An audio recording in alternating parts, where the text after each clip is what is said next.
Hey, what's up, guys? How's it going? It's been a while. And Mir, how are you? I'm doing okay, I guess. That's good, man. We got that quarantine look right Yeah, here. yeah, you do got that quarantine look. That's good.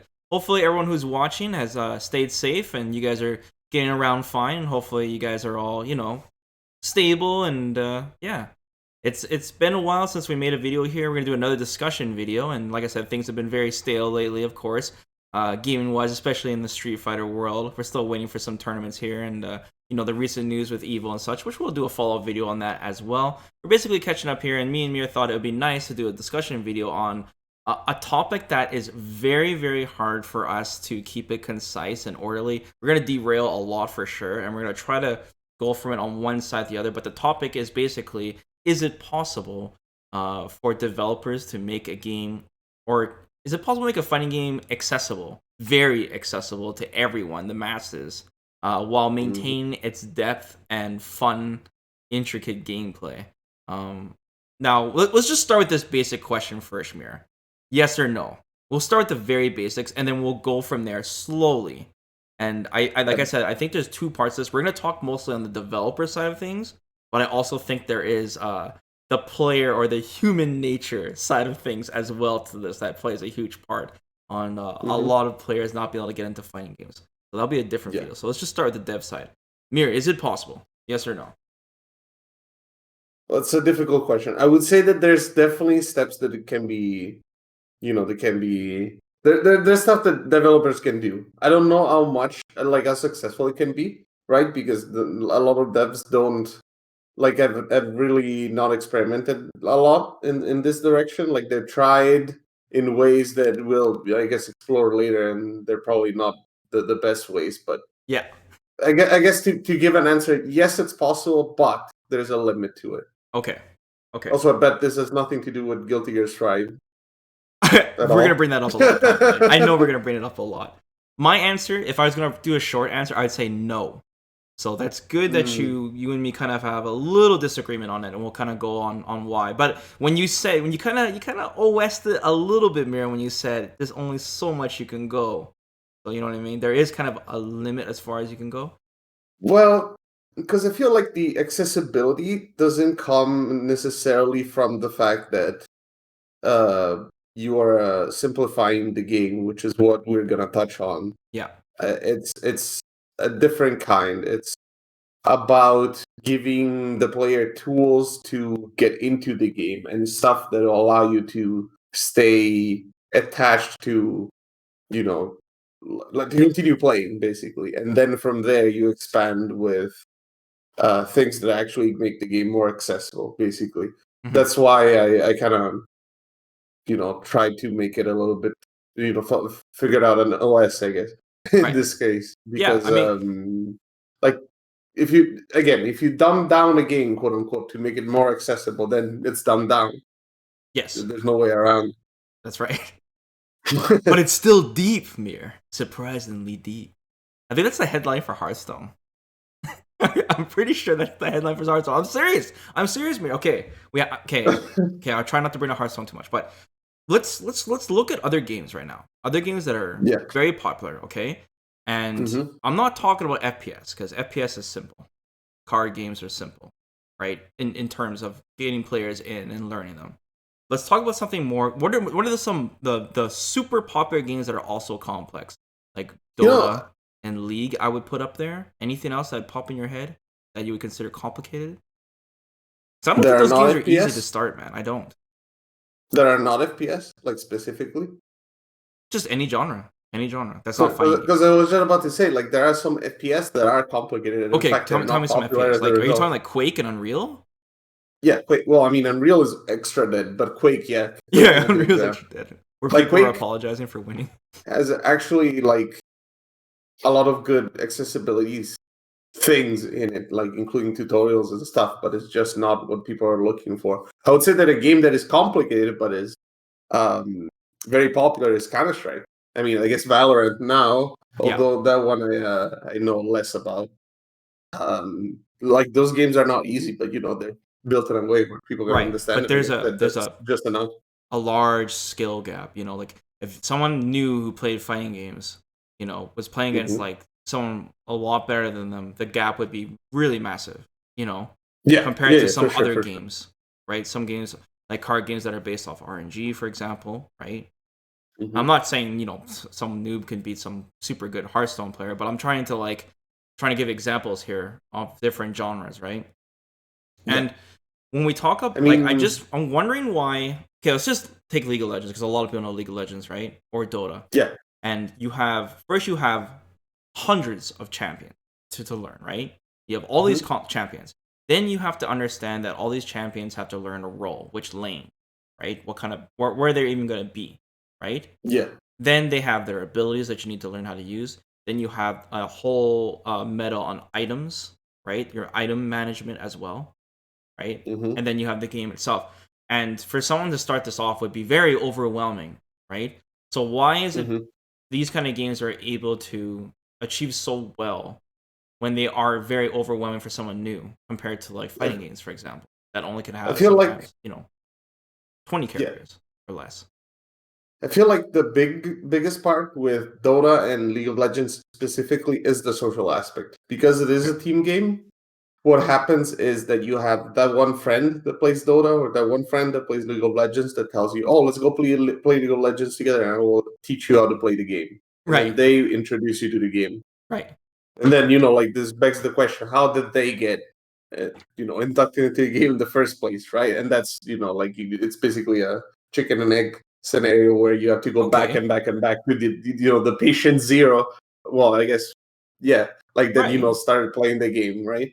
Because that's part of it, like the fact that you're part of a team, and also like that doesn't feel as, you know, like in a fighting game, it's 1v1, right? Mm-hmm. So it's a player versus another player. So the stakes are high and it's all on you. But in a team game, you can always rely on your teammates. If you're not that good, Right. you can have them basically cover for your weaknesses. And you also have someone to blame too, because that's what people like to Oh do as well. yeah. But fighting games, we got our own things to blame, like lag Hmm. and Yes. But like and that's tier another good list. example. Like another good example of this, like of games that are extremely difficult and not as popular anymore, I should say, because they were pretty popular for a while, is real time strategy games Okay. like StarCraft, Yeah. Age of Empires. These kind of games, they have a pretty big execution requirement too, Yeah. and they're mostly 1v1 games, and like they're pretty stressful if you play them on Oh, a extremely. I can only play. semi competitive level, right? Yeah, I Like can only play so, like 2, 3 games max in Warcraft 3 or Starcraft, and I'm playing RTS, and it's just mentally exhausting for me. yeah. Right? I'm So like pretty if try hard when I play though, but it is. So let's just yeah. rewind a bit when you're talking about in people the social aspect of finding your friend. So a good example what Mir's talking about is like, hey Mir, you want to let me teach you League of Legends, okay? How about Hmm. I'll teach you support and I'll play ADC and we'll play in the same Yeah. lane and I'll show you the ropes, right? Whereas I'm like, Hmm. Mir, you really gotta get into fighting games. Let's play fighting games. Here, play against me. As I kick your ass. You know what I mean? And do like, these crazy frame traps and Yeah. vortexes on you, and you're like, okay, what the, oh, by the way, you gotta buy a joystick too, you know what I mean? And it's like it's kind of like, oh, are you using a legless monitor? And it's interesting, and you gotta learn the very even fundamentals of it. even even for the RTS that I've mentioned, right? Yeah, They usually have team modes too. So like, you can play with your friends, with your friends if you want to, right? Like yeah, you can play 2v2, 3v3, 4v4, whatever, right? right. So there is an option for a cooperative style of play, right? Where you can Hmm. rely on teammates. It doesn't have to be 1v1. But with a fighting game, I mean, unless it's Street Fighter Cross Tekken, I guess, where you you can have two people on the same team, right? Playing teams. Right. I don't think there's a cooperative aspect to it, and Hmm. that's a big deal, right? Because Hmm. it's always you against someone else. Yeah, yeah, yeah. It's true. So, okay, so now we're kind of in this boat now where like, okay, fighting games have to be 1v1, or we Hmm. can have the team aspect, but even as a team aspect, it's still 1v1, right? Like it's your turn, Yeah. then your turn, then your turn kind of thing. So that's Hmm. what we mean by 1v1. So you can't blame anyone. So now we have the issue of like, okay, so how do we get this game to be social? Or so there's basically two routes to this, right? There's the route Mm-hmm. that I think developers should go, and there's the route that developers are currently trying to go, which is trying Yeah. to dumb down the game to a point that makes it accessible without ruining the gameplay. And I still don't think that's possible without really hurting the game. I mean, there's some games like maybe with Project Lit or Project L. Sorry, I'm so used to call it Project Lit. They're more than likely not going to have motions for specials, or they're probably going to have some characters that do, and they're going to have training wheel characters, right? Because even Capcom's trying that Yeah. out with Ed Bulk, right? Yes. And just taking away the input, their motion for a special, drastically changes the game in Mm-hmm. ways that a lot of players don't understand, right? And Mm-hmm. and the problem is there's a reason why like an SPD for Zangief is a 360, and there's a reason why a super requires a longer double motion and things like that. Mm-hmm. And that in itself is depth and balance. And there's a reason why Guile has to charge to do his fireball and has to charge to do his flash kick. Right? There's reasons for all of this, and it adds room for some interesting character design, especially characters that are hybrids and such. Mm-hmm. And it's important. And when you have characters that are just single button specials, the developers have to work around that to add depth in other areas. Otherwise, it's going to make things very difficult for a character that has a really good kit, right? So Mm-hmm. what they're doing to compensate for that, Mir, for example, is adding cooldowns to everything, so you can't just Yeah. spam it at will.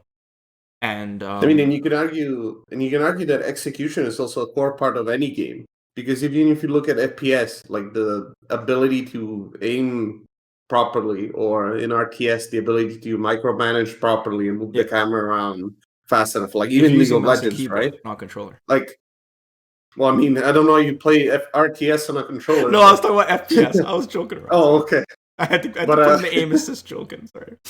I see, I see. But no, what was I gonna say? I mean, the execution aspect is part of the reason why games have depth, Yeah. right? And you might not enjoy it, Right. which is part of the reason why a lot of fighting game developers are kind of like trying to do away with the execution, because it seems like they got this impression that execution equals bad, right? Like execution is necessarily not necessarily, sorry, execution is the thing that drives people away. And in Okay. some cases it is, but I feel like there's, like you said, there should still be at least some execution, because it's just part of the basically the skill gap between players, right? Like there's the player with the bad Yes. execution, there's the player with the good execution, Yes. and if you're good at it, you should be rewarded for it, and at least in some way, right? Yes. So like if you completely do away with it, it just removes this layer of skill from the Right. game, and it's that too. Right. Like you said, it creates some interesting designs. Like, for example, Guile cannot do walk forward sonic booms because he needs to charge. Or when you have to do a crouching DP with, like a character like Ryu, for example, you have to do a specific motion. Like all these things are Okay. there to also create like a gameplay aspect to it, basically, like a Yes. gameplay. How can I put it? I mean, it changes the gameplay. Basically, is what I'm trying to say. Right. Right. Exactly. And like I said, it's very strange when you have like Fantasy Strike, where there's a character like Guile. I forgot his name. But he throws like gears and such. Geiger, yeah, What's his name? Geiger. How do you even remember this? Anyways, you can't crouch in that game. So to get the charges is really interesting. I think you lose the charge if you walk forward or something. I Yeah. forgot. It's very interesting. But now, what would you think would be a good example, Mir, of um lowering the execution but still having it good? Like, for example, I'm gonna bring up the fact that Street Fighter V has a 2 frame buffer window on its Mm-hmm. combos. So I think another issue is, we're not trying to say all execution, all complicated stuff is good, because you can get to the point where the game becomes too complicated. So we can use Guilty Yeah. Gear as an example of this, right? And we can have Street Fighter 4 as an example of this with the 1 frame links, because when you go to one extreme to the other extreme, where it's all massive execution and time consumption, right? That's where things like that can actually affect the entire game. Mhm. completely. So, for example, like Guilty Gear, with the insane amount of different wake up timings on all the characters, Mhm. right, and the different weight of the characters can greatly affect that. Hey, when I play against this matchup, I need to know this combo, otherwise it's gonna drop for this character, right? Yeah. And for Street Fighter 4, having one frame links, I know a lot of people love the idea of one frame links. I know you guys love the idea of being rewarded for practicing a combo for a great deal of time and be able to be one of the only people that can do this combo. I understand that. I know you guys love watching Salcon do that, but because of the one frame links, it really made the Street Fighter 4 frame data messed up. And we talk about this Mhm. constantly where you bring up how, like, Yeah. Sakura has a 3 frame close standing hard punch just so it becomes, there's things like that because of the one frame I links. mean, The frame data is all messed up, right? yeah, and the problem is that they there's no easy option for the most part because of how the frame data is. So, like for example, uh, let's say Dudley's overhead, right? Yeah. Dudley's overhead, which is 15 frames by the way, which is crazy. But anyway, that is plus, but it's plus on hit, right? I think it's +4. But to convert into any meaningful damage, you have to do standing heavy kick, and that's a one frame link. Right.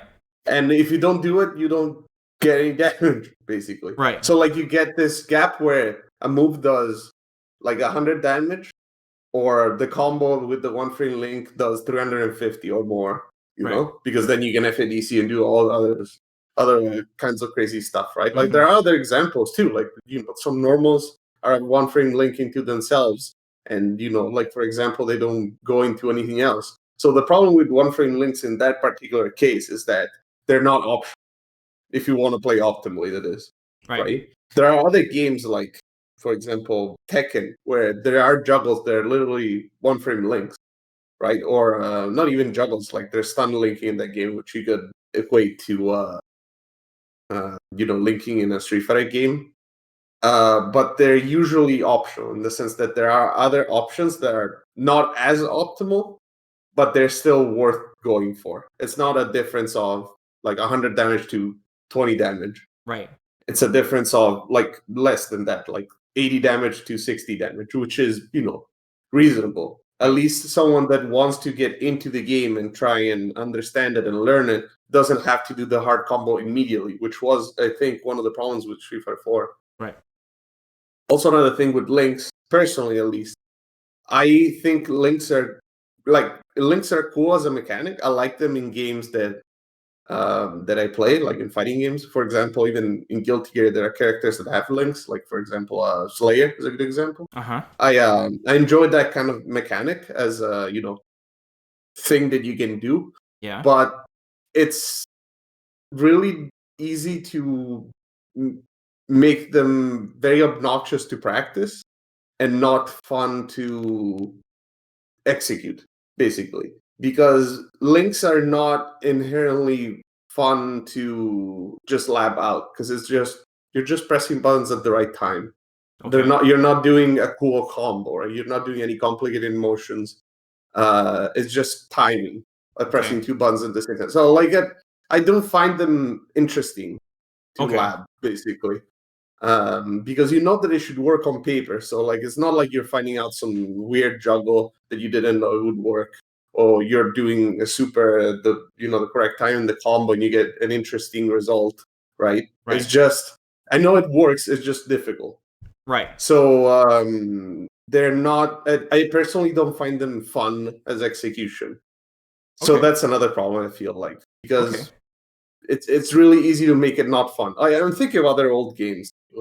Thinking of Darkstalkers, for example, Uh-huh. where there's characters like Bishamon that have they get most of the damage from links, while other characters have the magic series, right? But those links, especially because the game is played at like Turbo 69, Yeah. they're pretty difficult. Turbo 420. So yeah, so to get them down, it requires a lot of practice, and I admire those that can do it. But sitting there in the lab just practicing links doesn't is not a very appealing concept to me personally. Okay. I I totally get on your side of things on that, and I can see how it could be a turn off for a lot of players. But one of the unique things about fighting games is the community side on the tech and the fancy Hmm. combos and the cool things you can do, and people that are able to do those links and such. There's a huge interest in, if seeing Desk perform some things that are would be impractical and they're not even optimal, but they're flashy and it's Hmm. exciting and it helps promote the game. And there's Yeah. obviously the infamous Daigo parry, and there's a lot of things that you cannot accomplish unless you sit down and you learn those tedious timings for a lot of things. And I don't think that obviously that we should veer completely away from that, but I think with I'll use Street Fighter 5 as an example. I think it is still good to have at least the option there. I think Minot is pretty well designed in the fact that there are some Sako Minot things that are done, and we know Hmm. it's Sako's Minot, and he does these really crazy things that definitely take a lot of time and dedication to. And I think we need more of those kind of characters, or what I mean. I think it's good for developers to kind of compromise and find these characters because, like you said, with Slayer, he's kind of exclusive to those kind of links in Guilty Gear, and I think Hmm. that's good design. Where we Yeah. kind of have those mix of characters. I mean, even in like Smash, they have some of the Street Fighter characters that have motions, that do bonus Mhm. damage and stuff. Yeah, yeah, no, exactly. Yeah, Like I man. feel like there's a way to make execution rewarding and fun at the same time. That's what we should aim for. I Right. feel like I said, like one frame links. Personally, I don't really like them because they're boring to practice, and I mean that's mostly it. Really, like they're just really tedious Okay. as a mechanic to get behind. But when they happen, they can be cool. Yeah. Like we were saying before in Street Fighter 4, when Sago landed some really long combo Evil Ryu on Rufus that was character specific because the ranges and Yeah. stuff, and it was cool to watch. I'm Right. not gonna lie. And then you find out there was select blinking and stuff and doing all sorts of cheaty things. But Slinky. I yeah, always bring but that up. I'm glad you brought that up. It wasn't me this time. I'm like, but if you had the right controller to do it. Funny. like you can see that sometimes the execution is artificially difficult because it has to be, and that's I think when it's overdone. Okay. uh, there are there are interesting ways of making execution cool. Like you said, Street Fighter Five may not I think, like you've been mentioning, is an interesting design because it's different. Like the way you do combos, right? The execution part comes from holding down different buttons, doing Yeah. the B trigger, and using negative edge, Negative which edge. is Yeah. something different. It's unique to that character for the most part, right? Mm-hmm. So it creates something that is difficult because not only just of the execution requirement, but But because you have it's to be unique. creative to do it. Yeah, yeah, exactly. It's unique, right? Like as Yeah. you were saying, Slayer and Guilty Gear is different from others because he uses links, and he's like one of the few characters that do it, basically for the Yeah. most part, right? Yeah. And that's why it's interesting because again, it's unique. Mm-hmm. So, okay, let's let's stay on topic here, but let's talk Hmm. about because remember the whole point of developers wanting their games to be more accessible is they want more money, they want more sales, and thus Yeah. bigger scene, etc. Right? So they need to get more players in. So let's look at some of the highest selling fighting games. Right? I think the highest selling fighting game, the biggest one, is Mortal Kombat series recently. Yeah, I Has to think be Mortal so. Kombat. I think Mortal Kombat 11 was the highest selling game of 2019 for like over half a year. And you guys Hmm. have to understand how insane that is. I mean, there's not crazy games that came out in 2019. I think Resident Evil 2 came out in 2019. And and we're talking about a fighting game, right? Compared to all other genres, right?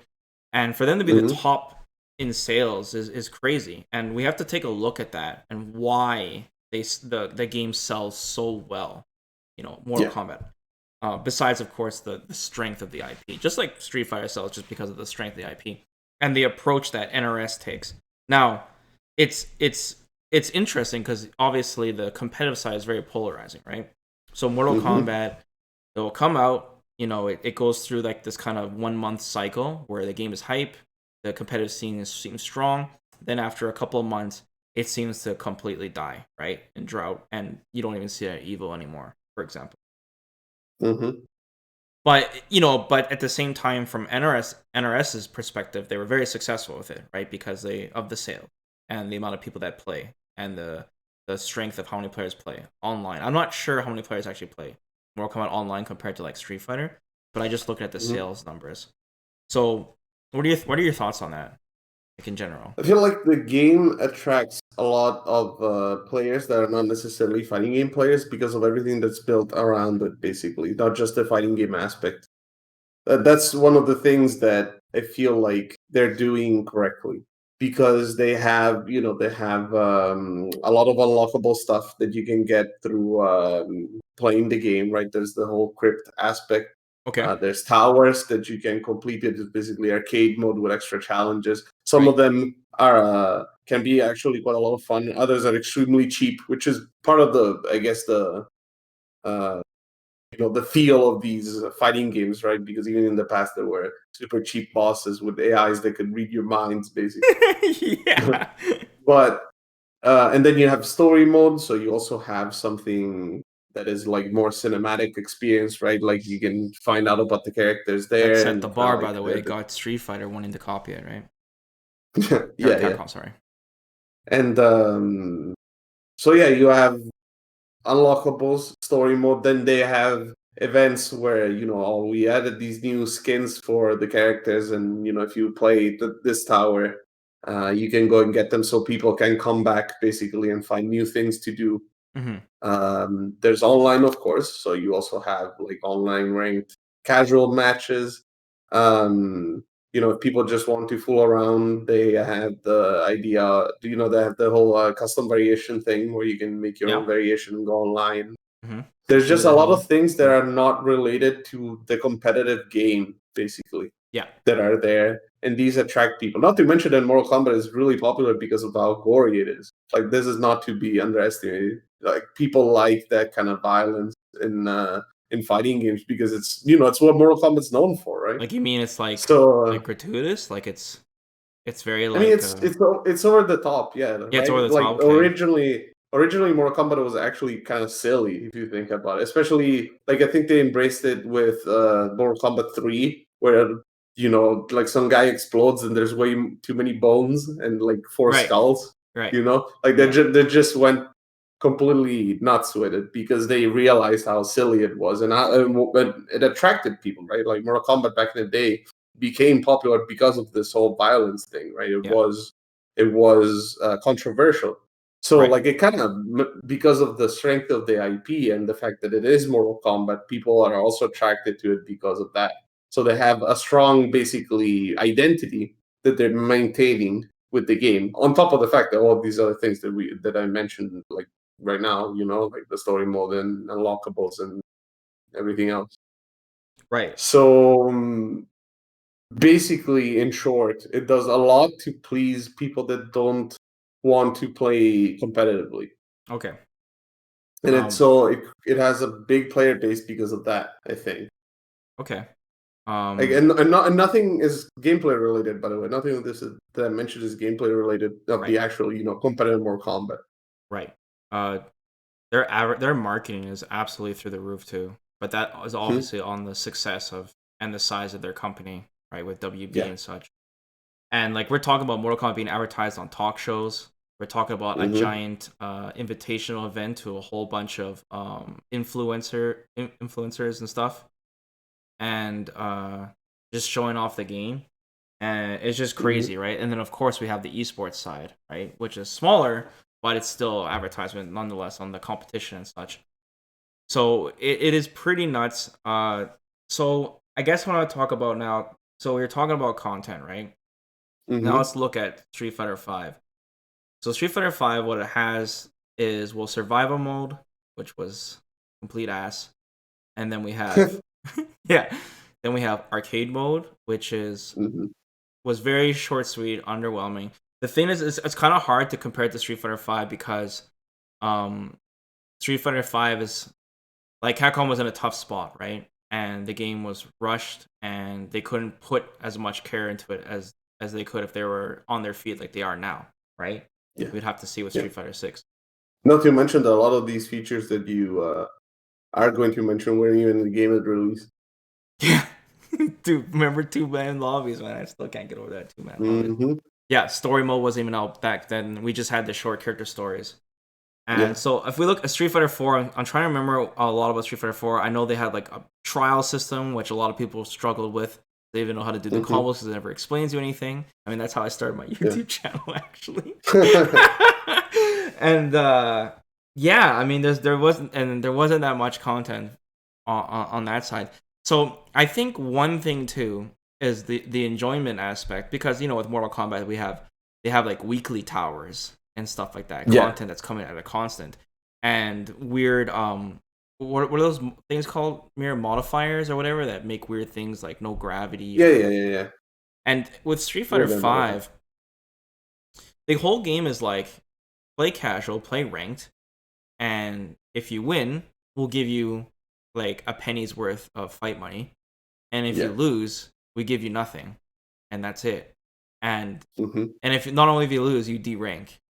So the whole like the emotional feeling of playing Street Fighter is competitive. Like the game just screams competition at you. It jams it down your throat.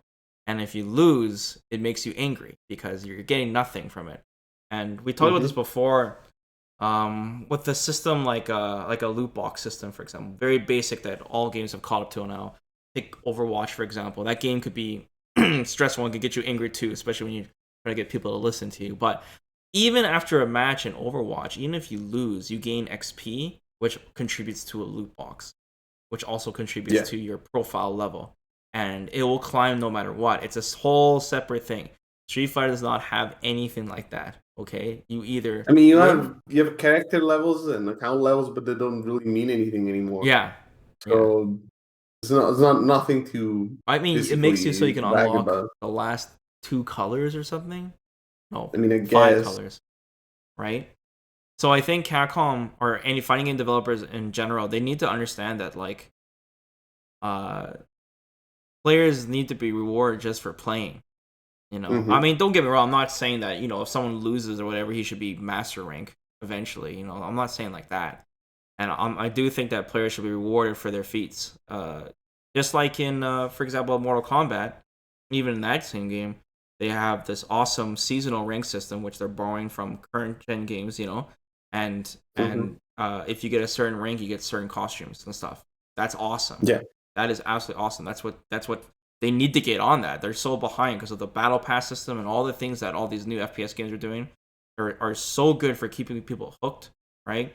We even had the recent, Hmm. we even have with Warzone with their bounties, and now Apex is jumping on that too. They're trying to get these daily challenges for people to do, the ways to keep Yeah. people wanting to play every day. And Capcom tried that with they had like Extra dailies or battle. whatever, but they're very mundane and tedious, and Hmm. you're even fighting bosses that cost money to even fight them, right? Yeah. I guess their idea was, oh, you you go and play Street Fighter every day, and you do the dailies and the weeklies, and that gives you the fight money so that you can then play extra battle every week.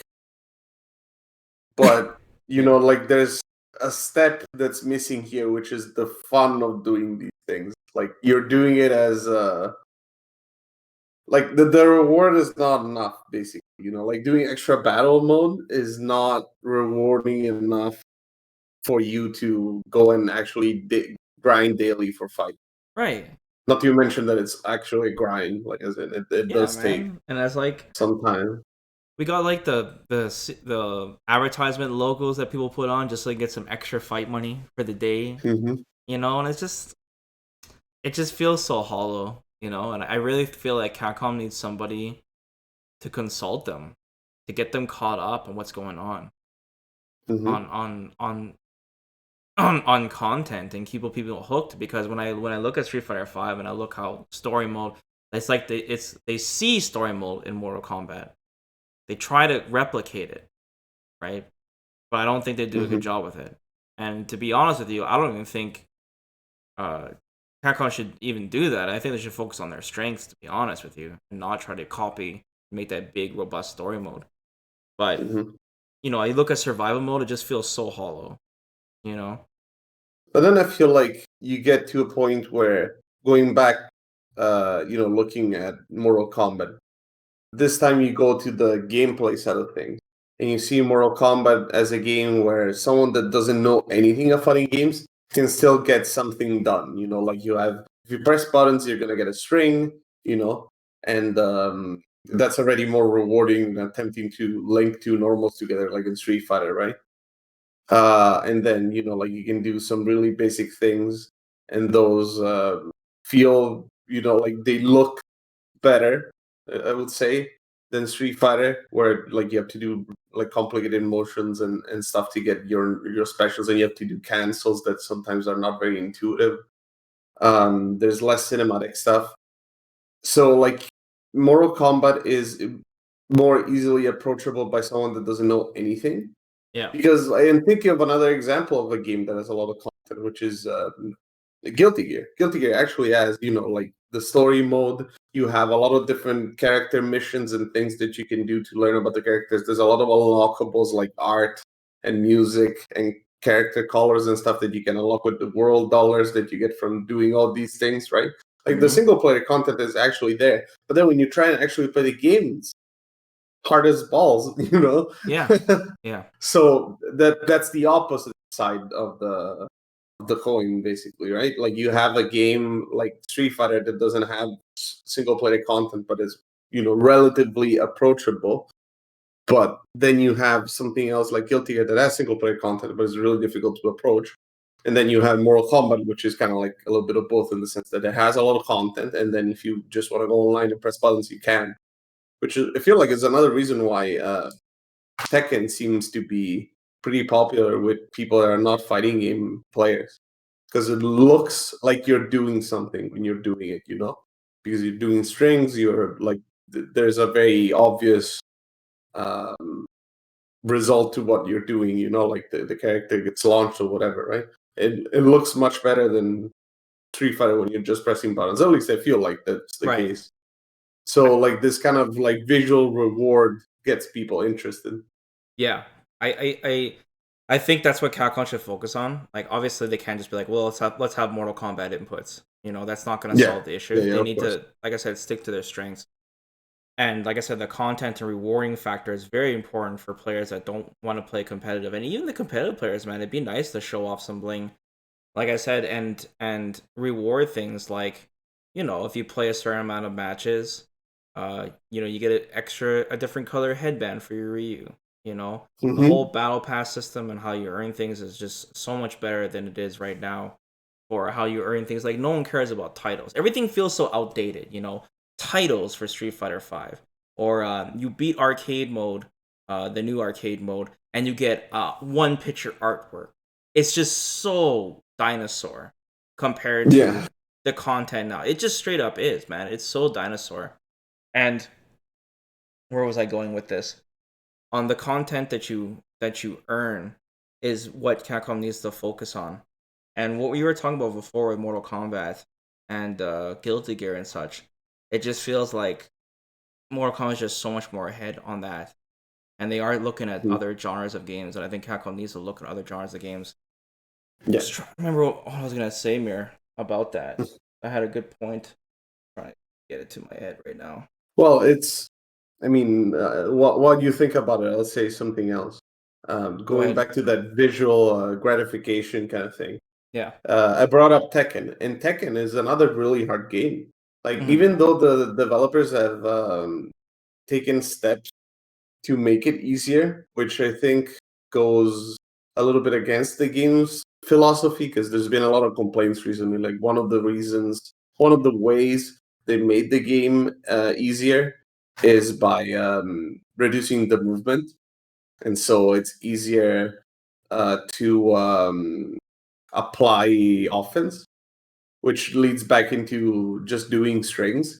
So like at a very basic level, uh, you're uh, you're like really you're just doing strings, which seems to be what like Sorry. casual people Yeah.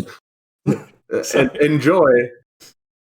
So there's a disconnect between what the game wants you to do and how the game is played at a basic level that Uh-huh. creates this gap where Like the player that doesn't know anything has always played the game in a certain way, then goes online and realizes that it's nothing like that, and Yeah. then doesn't want to play online anymore. Right. That's So I feel like where the problem lies, because you have to create a system where you basically teach the basics of the game through the offline content, yeah. which is something that I don't think Tekken does very well. Well, first of all, Tekken still doesn't have a tutorial, so like that's absolutely outrageous.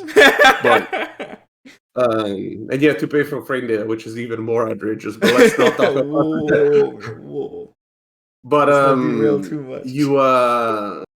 you know, like I said, you from your offline stuff, like the story mode and uh like treasure battle or whatever, you don't learn anything Right. that So you're that talking works into about the an game. entry level where you can start the game and have fun right away and basically learn without even knowing it and constantly having more access to even more content as you learn and progressing Yeah. further, right? That is obviously the dream. Hmm. And Yeah, because oh, sorry, go ahead. no, go ahead. I remember what I was gonna Oh, say, so thanks for giving me the time. Go ahead. oh, I remember. no, well, I mean, I was just about to say, like, I was discussing this with other people recently, but a good way to do it would be to, instead of having a story mode where you're forced to play random characters, basically, like kind of like Mortal Kombat, right? Where you're kind of like thrown at a character and it's like do whatever you want because you have to use that character for like one chapter or whatever, Yeah. which is not necessarily very interesting. You could have more of a story where it's based on faction. Basically, you have, say, I don't know, your cast is 20 characters, and you have 5 factions, and every faction is like 4 characters, and oh, this is the basically, and they go by archetype, right? So you're talking So charge you have, characters, zoners, things like yeah, that? something like that. Yeah, like grapplers, zoners, or whatever. Like you can justify it in games some way, like justify it in the story, Okay. right? And so basically, you choose the characters that you're interested in, and then the game basically during the story mode kind of like gives you hints on how you're supposed to play the game. So, like for example, say you're playing as Zangief, and the opponent is, I don't know, in the story mode is, I don't know, it's Gal, right? And Gal's throwing fireball. And then someone from off screen, I don't know, say Mika is in the story mode too, and says, "Oh, Master Zangief, remember, you have to jump over the fireballs to get in or whatever, right?" Yeah. And it gives you tips like this that are useful for the game. Like it's something that it can teach you how to play, and at Uh-huh. the same time, it's cohesive with the rest of the story, right? It feels like as if it's part of the story. It's not just thrown in for Right. no obvious reason. So like that creates something that is enjoyable to play, assuming that the story mode is any good, of course. Yeah.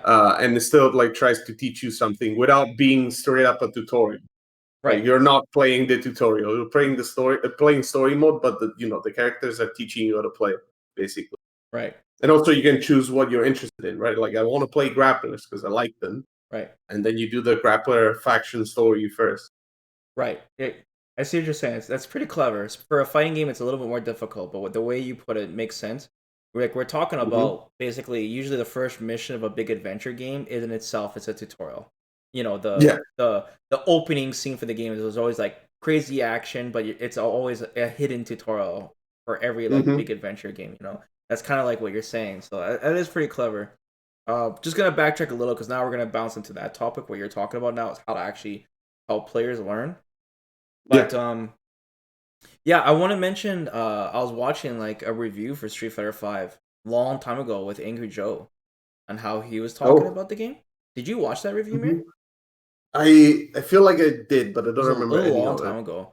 But, he's a huge Street Fighter fan, right? But obviously he doesn't play Hmm. very competitive. He's casual, and it's Yeah. like when he played Street Fighter 5, he beat the arcade or the story mode or whatever, whatever the hell it was out when the game came The out. character stories. And then it's like that's it. It was gone after like 3 fights. And then it's it. He's like, well, what else is there to do? And naturally, if you were someone competitive, you'd be like, well, it's time to learn the game and kick people's asses in ranked. But from a casual, what else am I supposed to do, right? Hmm. So I mean, how do you feel about that? Like, Well, again, is as I was saying before, like look at Mortal Kombat. You want something to like as a company, right? Because we're still looking at it from the Yeah, the dev's developers. Yeah. perspective. You want something that can keep the casuals in because like most of your audience is casual.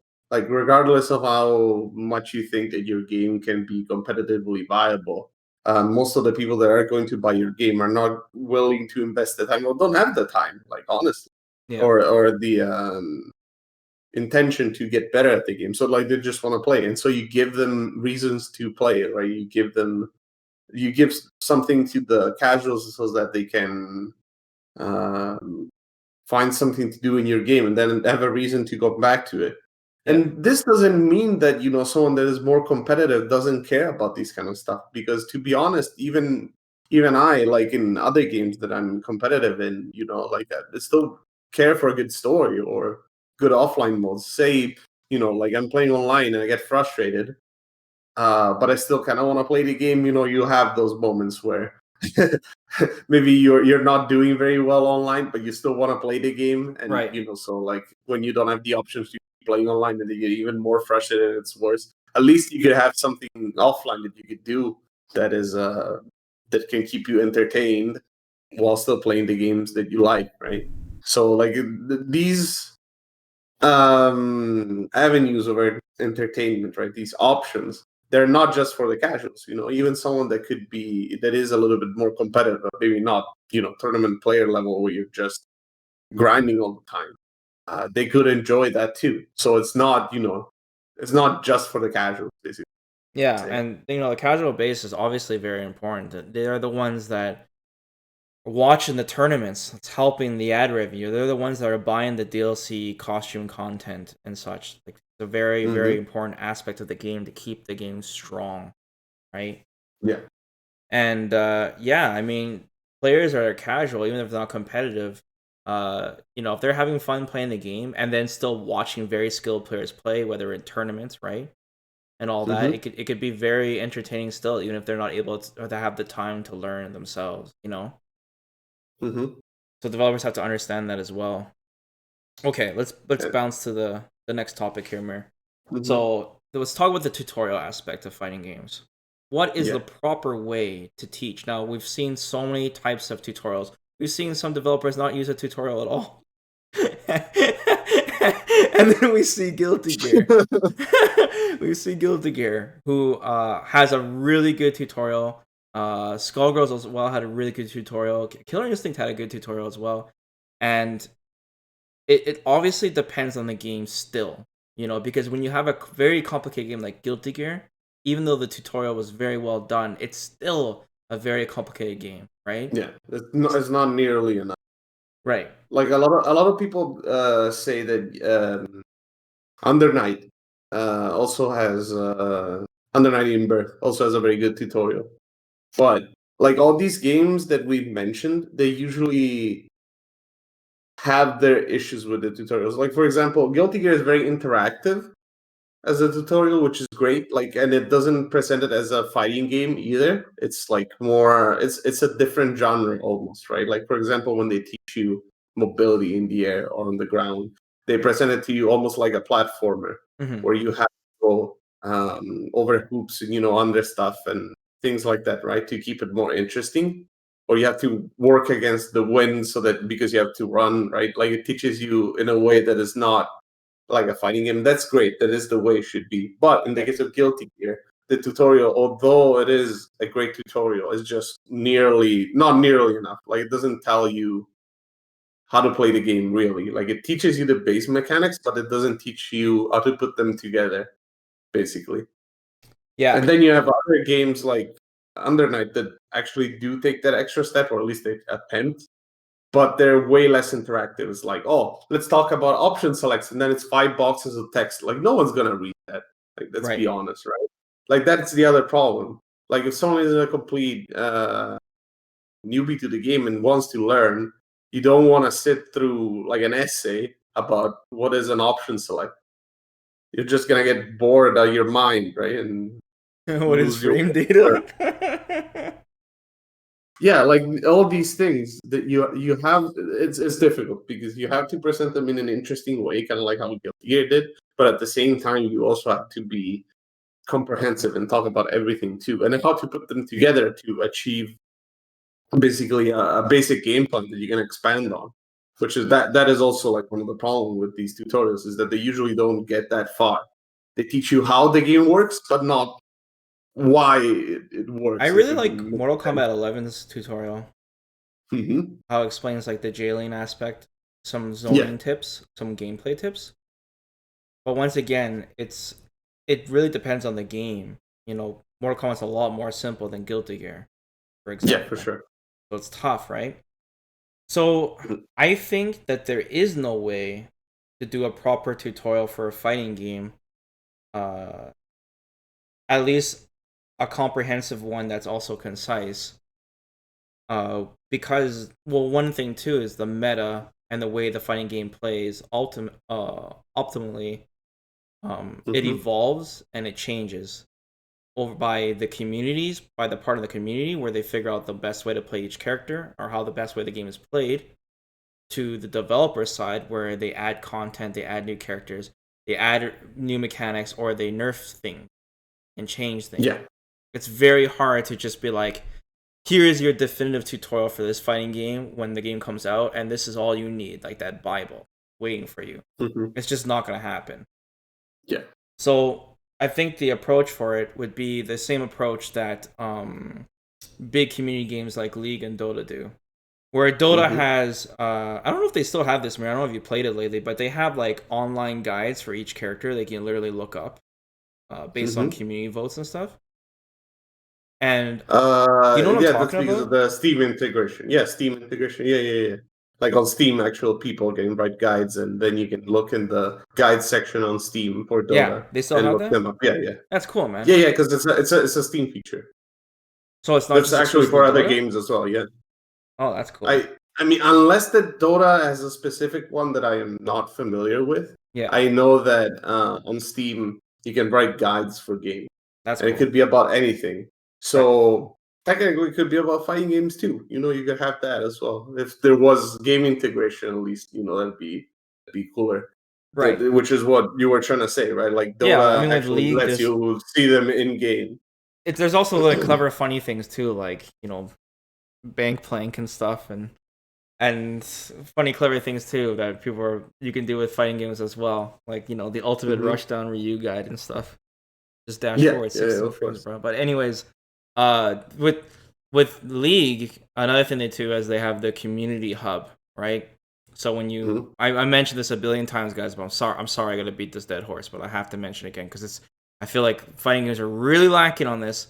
But when you start up League, you know everything that is going on. Okay, you know which tournaments are coming up.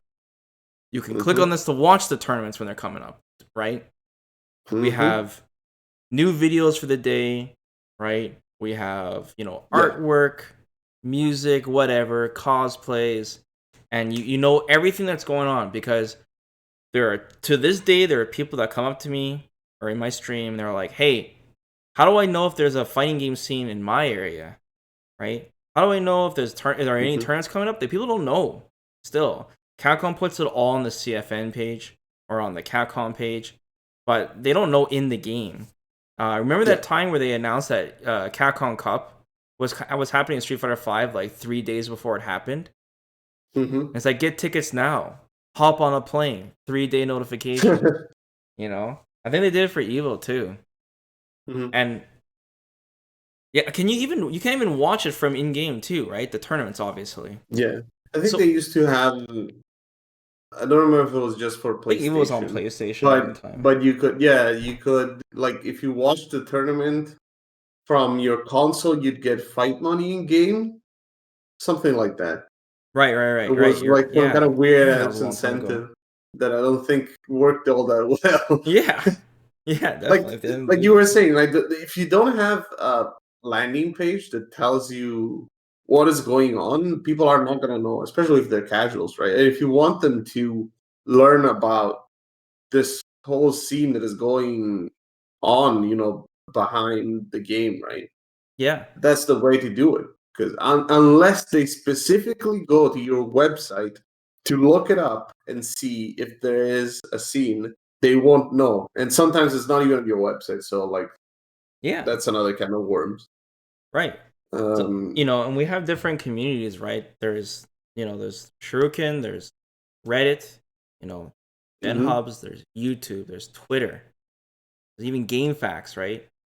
And mhm, there's, like I said, there's so much community that all feel a little separated, which we talked about before in one of our videos as well. yeah, And to have them have a launcher page to unite that and be like, I want to learn Ryu. What's the Ryu guide? Or I want to learn fundamentals. What is that? Or I want to learn frame data.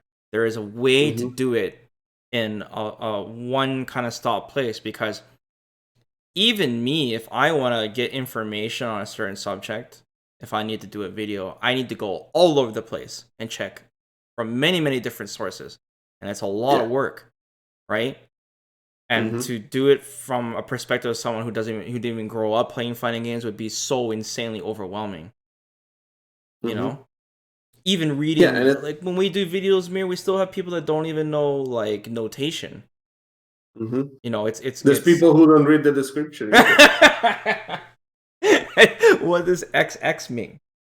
So it's like Yeah, it's crazy, and I think it's impossible from the developers to do on their own. But that mhm, doesn't mean it's not their fault. Like there is a way they can get the community's help from the developer side, yeah. and the landing page is the way to do it.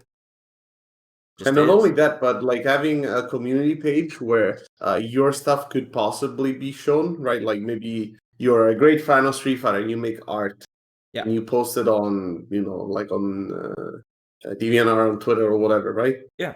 There's a chance that your art might be in game, right? Like someone might see it on the front page because Right. the developer decided it was cool and they put it there, right? Like that's also an incentive to care Yeah. Of because like course. maybe you're not good at the fighting game, or maybe Yes. you're not good at Street Fighter, but you still want to contribute somehow, and so you are incentivized to do so because of this community page. Right. And this could go for guides as well. Mm-hmm. This could go for funny videos, right? Uh, like imagine if the front page of Street Fighter Five had one of those Born Free skits. I mean, I think it'd be hilarious. Yeah. Yeah. Definitely, man. Definitely. Yeah, it just adds like it gives the game a soul, right? It feels alive because it's Yes. people that play the game. Right. And that's what's important too, right? Like it helps you feel part of this community that like the developers too are trying to build. Hopefully, Yeah. because they want more people to go to their tournaments too, right? So like in the end, we always go back to the fact that it's about the devs, well, not the devs, but the company trying to make money. But like if you don't engage the community, then they're gonna grow disinterested and like just not uninterested. I'm sorry, and just don't care about your game anymore. Especially if you don't do anything to keep them entertained. Mm-hmm. So then you end up just dumping a lot of money into a competitive scene that probably might not even last all that much, right? It's just, and then it's a vicious cycle because then the higher ups at the company say, oh well, these games are not doing well competitively. We're not gonna fund them for the next game that comes out. Mm-hmm. So it's self-destructive in a way, right? Mm-hmm. Not only does it alienate the community, but at the same time, it's just a weight on the devs themselves, right? Like it slows down their progress by basically lowering their funding for the next game if there Mm-hmm. is going to be a next game. Right. Right. So we need to break the cycle soon, otherwise, we don't know how that's going to Yeah. go. Right. And like there are some things that Capcom's learning and such. It just feels like at the rate we go is so slow, and it just falls behind Hmm. so far. You know. Yeah.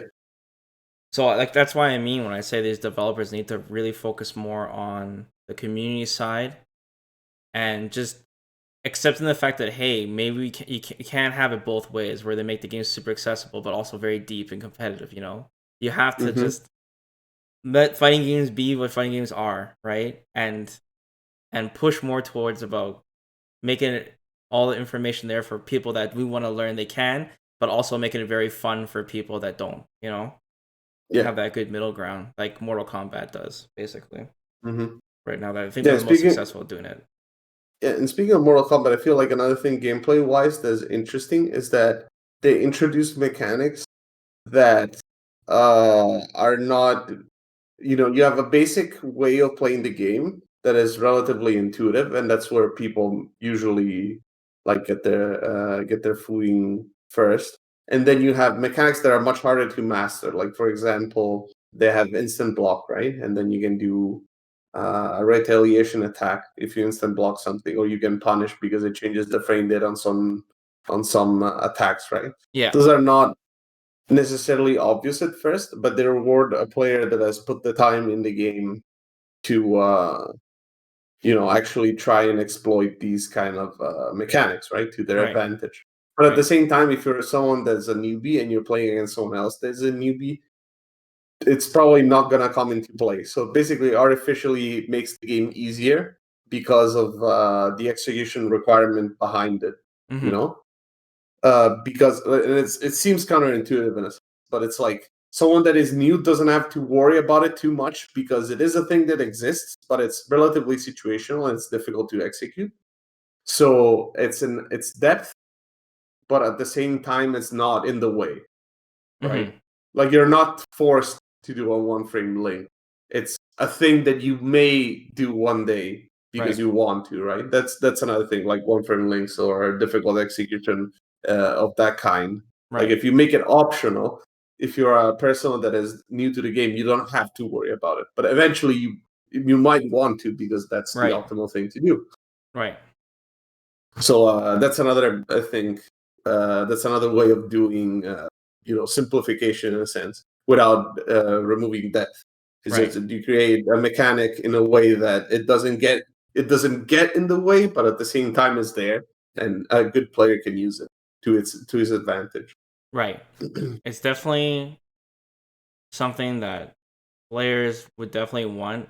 It's complicated on the developer side because they want to add a lot of mechanics in the game, but they don't want to add mechanics that are not used or useful Hmm. because it'd be kind of like a waste. But at the Yeah. same time, you don't want the game to be bloated with mechanics, so it's very tough because Hmm. Mortal Kombat feels like they kind of just have there is a lot of mechanics actually in Mortal Kombat now that I think about it, and they did change the Hmm. game a lot in 11. But that's a very good example. Is the instant blocking, right? Hmm. It's a very good Yeah. example. Now, like I said, I don't want to make it sound like me and me are praising Mortal Kombat too much because it's such a current gen game and it's such a successful game in terms of how much they make and it's what all the other fighting game developers want in terms of sales. But Hmm. I just want to make it clear that like the competitive side of Mortal Kombat is not doing well, right? Because they focus much more on the casual side of things, right? And Hmm. I don't necessarily want that for Street Fighter because I want the game to still have that very strong competitive scene. I want to watch tournaments, majors every month, right? I don't want Yeah. Capcom to go full casual and make the game full Mhm. funhouse either, right? But I feel like one of the reasons why Mortal Kombat's uh, competitive scene is also like a little bit on the down is the fact that at the end of the day, the gameplay is not as enjoyable to the competitive players as it was for previous Mortal Kombat. I mean, I don't know about MKX, but a lot of people say MK9, for example. I Like haven't a been lot keeping of up pro with that. What players, do the pro players think? I mean, a lot maybe is an overstatement, but I've heard a fair few Word on the street. uh, word on the street, yes, Yeah. is that the Mortal Kombat 11 is not all that fun to Okay. play, basically, at a competitive level. And to be honest, even looking at tournaments and online competitive matches, it does seem to boil down to, bring the other guy to a corner and then mix up, like basically apply a mix up until they're dead. Mm-hmm.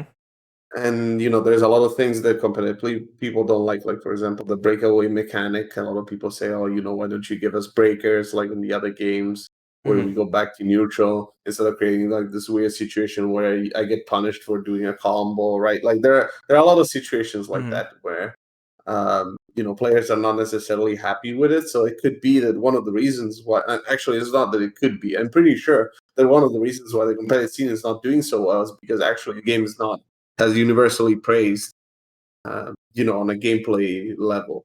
Mm-hmm. So you could have some game like Street Fighter Five that I think improved quite a bit over the years. Is now, overall, I would say people enjoy it. But then you don't have any casual interaction, and then you have a game like Mortal Kombat that is casually successful, but then on a competitive level is not very well liked, and so it's kind of like not going anywhere on that side, right? Right. So it's always It's kind of like the, interesting. the Grass green situation. on the other side, and one developer wants more what the other one has, kind of thing.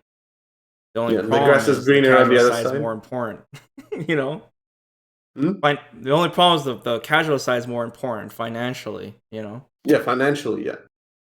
But then again, the esports side of Street Fighter has been very strong, and it has helped other fighting games because of it, Hmm. because of the turnout and the amount of viewers and such. So that's interesting too. And we know Capcom, how they're reporting I think they're opening up some league for female players, and they keep talking about how they're focusing more on the esports side of things for Street Hmm. Fighter and are in their esports division. So they definitely see success in that. There's also obviously the thing with the tournaments now being legally held in Japan that have cash payouts, and it's growing for sure. They just Yeah. have to be done in a way where they just don't want to completely rely on it, especially in situations like this where we don't have tournaments right now, Hmm. and everyone's stuck at home. There's Because nothing to we do, cannot have. right? So it's definitely weird. I'm really curious how Capcom's gonna handle it this time But by the because way, actually, oh sorry, the what's that? finish your statement. No, I was just about to say like one thing about this whole situation, right? The fact that we cannot have tournaments. The community took it upon themselves to make their own tournaments. Like their locals and stuff. They went online Yeah, basically, and people are trying to keep the game alive basically. And if it weren't for the community trying to basically do online tournaments and still play because they really enjoy the game, right? There wouldn't be a scene at all. Because Capcom of is course, and I think really, Capcom definitely takes that for granted. Dude, there wouldn't be netcode if they didn't hack the damn game and change the netcode. We wouldn't have had a patch after four yeah, years. Hell yeah, yeah. the community keeps the game alive. But that's what Sorry. I mean. Like even in these situations where uh, Capcom, in this case, should do something for the scene, you see that they're like slow, if anything, Right. or they're not doing enough, right? Right. Like when you needed it the most, like you need the scene to be alive right now because like there are not going to be offline tournaments because of this whole situation. So do something about it, but no, right? Like Capcom is kind of like It's tough, sitting man. there. It's like a chicken egg scenario again because it depends on the game's success. If Street Fighter Five was super successful and they saw a lot of money in the game, then they pay more attention to it. But with games like Resident Evil coming out literally every year, the Monster Hunter Hmm. franchise selling over 15 million copies, their highest selling game, they're focusing more on that, right? That's more worth Yeah. their time. But like I said, Capcom is acknowledging the esports side and they want to put more into it. But I hope they don't see that that's all that division B is hey, it was just they're just the esports division. So that's Hmm. bad too, man.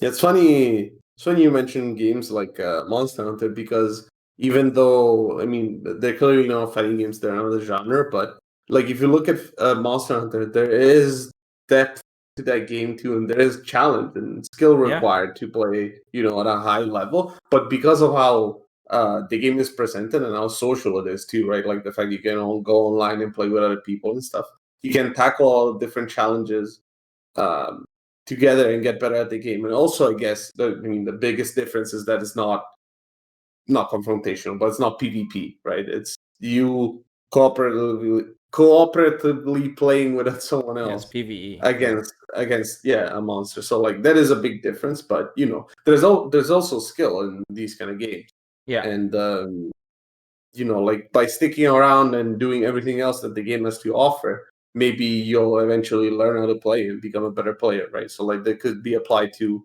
even competitive games as well. Right. Yeah, there's just a lot of hidden things in fighting games that's not necessarily intuitive. It's Hmm. legacy. Like Yeah, the tiger knee motion, or like Dawson doing like an instant air teleport, and people are like not even knowing it exists because it's just something that's legacy, right? yeah, And it's just, yeah, it's and the game tough, doesn't explain it to you. right? And how can it? Like how would it introduce you that? Because it'd just be so weird. Because it has to explain why that's the case, and like I said, even when I see people playing charge characters, they're still walking backwards to the corner when they're holding their charge rather than crouching because Hmm. of legacy. And like I said, that's why it is impossible for them to single-handedly just make this godlike tutorial that's going to be comprehensive for everything. It's just not. They need the community's help, and that's the easiest way for them to do it. And it also benefits people as well, the community as well, Hmm. right? That's Yeah. that's basically the bottom line. Hmm. And well, I guess this leads us into the last part of this conversation, which hopefully we can keep it brief. But I feel like even though the developers, uh, well, I mean, they're not trying their best, but even if they were trying their best to make the game as accessible as possible, and they were, like implementing tutorials in the game, and they were having a landing page where, the community guides would show up and tips on how to learn the game. The game was done correctly, where, it taught you through the story. All we said so far. I still feel like there's people that really don't want to learn. I mean, I can do an entire video about this, and this is Hmm. something like that you've learned from you making tutorials, and that I've learned for many years making tutorials myself. And yeah, I mean that's definitely the case, and it's also human nature to basically cut corners and learn the fastest way possible, rather than like Hmm. when if someone wants to complete survival mode in Street Fighter, for example, they just want to learn who's the easiest character to do it to. What's a character you could just do one move over and over again, rather than actually just understand how the AI works and what punishes what, and all of that. And yes, even if we have the dream utopia game, the developers listen to everything that we say, and by the way, me and Mira happen to be right of what we're saying.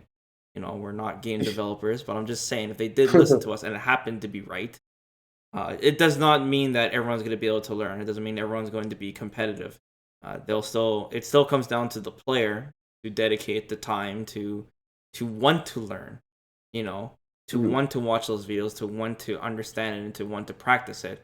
No matter Yeah. what, fighting games are going to be hard. And if you want to be good at it, it's going to take time. And so, uh, the only thing that developers and the community can do is to make it enjoyable for the people that want to learn, and still enjoyable for the people that don't want to learn, even though they say they want to learn. And Yeah. like I said, it's very hard for us Mir to lightly talk about this, because it's a big subject, that I definitely Hmm. want to talk about with you in the future on it. Yeah. I mean, like you mentioned just now, I feel like even if you do everything right, there's always people that either don't care, don't want, or pretend that they want to learn. Yeah. And there's still important parts of the community too, because they might be just like huge fans too, and it's not like it's like the correct choice is not to ignore them, because Right. they're still gonna buy your game and Right. maybe play through the offline modes, or maybe post their art on Twitter and it'll be posted on the front page, right? Right. And like they're still part of the community. They're still part of that casual audience that will buy your game and give you money as a company, right? Yeah. So it's like you have to understand that you're doing all of this like as a developer to create an environment where these people will feel welcome, basically, even though at the end of the day all that you did for them so that they can learn the game won't really matter because they're not trying to, Hmm. right? But they still like having the feeling that the game is a nice place to be, basically. And if I ever wanted to learn this game, I could. That makes a difference, right? So like Hmm. the basically silver lining here is that Even though these people won't probably ever learn the game, will always be like absolute newbies at it. To keep it mildly. I was about to say something a little bit more extreme, but Yeah. I stopped That's funny. myself. They're still part of the community, so like Right. you're working for them too, right? Of course. Of course. Yeah, definitely. So, Mir, I think we somehow did this without a script, which was great. I think we hit most of the notes that we wanted to talk about on the developer side of things. Mm-hmm. And I want to continue Yeah. this topic in the future because it's a very interesting topic, and I like talking about this kind of stuff on just how complicated fighting games are and how to make them successful. It's very interesting compared to many different types of genres of games. Let us know, guys, in the comments below what you guys think about this in general. What is missing? Me and Mir somehow were able to get through this whole video without constantly talking about Guilty Gear. So we should do that in some other video as well, Mir, because there's a lot of funny things to talk about Guilty Gear right now on their struggle to make it more accessible. Also, Mm-hmm. guys, keep in mind too, if you stop by sometime on my stream, VesperArcade on Twitch. I stream every single night, so you guys can still find me, even though there's not that much content on the YouTube things right now. We're streaming retro games. I'm still doing some Street Fighter on the side as well. And I'm working on that second YouTube channel as well to upload those archives if you guys missed out and you can't find me live. And I'll do an update video on that too. And yeah, expect some more topic videos in the future, guys. And yeah, stay safe, everyone. Hope everything is good. And me and Mir will keep you posted if when more news finally arrives. So Mm-hmm. yeah, take care, everyone. Peace out. Until next time. Till next time.